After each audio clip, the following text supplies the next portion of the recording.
దాటకపోతే మీరు ఏం స్టెప్ తీసుకోగలుగుతారు?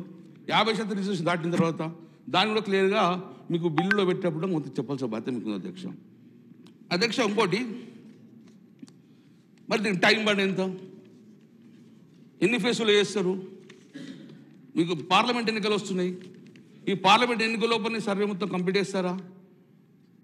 ఆ సర్వే చేసిన తర్వాత దాన్ని చట్టాన్ని ఎన్ని రోజులు మాస్తారు? విధి విధానాలు ఎప్పుడు చెప్తారు? దీనికి టైం బాండ్ ఏమైనా ఉందా?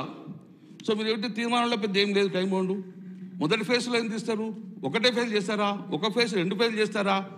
టైం బాండ్ ఎంత? టైం లిమిట్ ఎంత? అధ్యక్ష మొన్న బడ్జెట్లో చదివినాం మేము, బీహార్లో మొన్న సెన్సస్ చేసినప్పుడు వాళ్ళు సుమారు 500 నుంచి 600 కోట్ల రూపాయలు ఖర్చు పెట్టారు.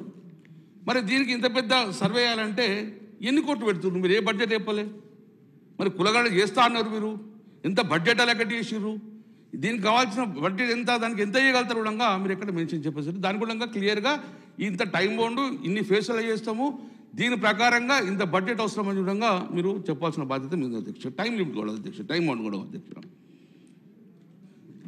మరి ఇవన్నీ కూడా బయట ప్రజలంతా చూస్తున్నారు అధ్యక్ష. మరి ఫలాలు మాకు ఎప్పుడు అందుతాయి? సుమారు 77 సంవత్సరాల నుంచి మేము ఎదురు చూస్తూ ఉన్నాం. చాలా సందర్భాలలో మాకు రాజ్యాధికారం కావాలి, సంఖ్యాపరంగా రాజకీయం కావాలి కొట్లాడుతున్నాం, విద్యా అవకాశాలు లేవు అనుకున్నాం.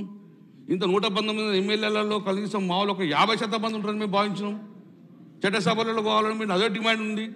నేను గౌరవ ముఖ్యమంత్రి గారిని రిక్వెస్ట్ చేస్తున్నాను అధ్యక్ష, మీ పరంగా గౌరవ ముఖ్యమంత్రి గారిని మేము రిక్వెస్ట్ చేస్తున్నాం, మీ పరంగా ఎంత వీలైతే అయ్యింది. కానీ గతంలో గౌరవ ముఖ్యమంత్రి కేసీఆర్ గారు ఉన్నప్పుడు మేమందరం ఒక తీర్మానం చేసి పంపించి చేసినాం.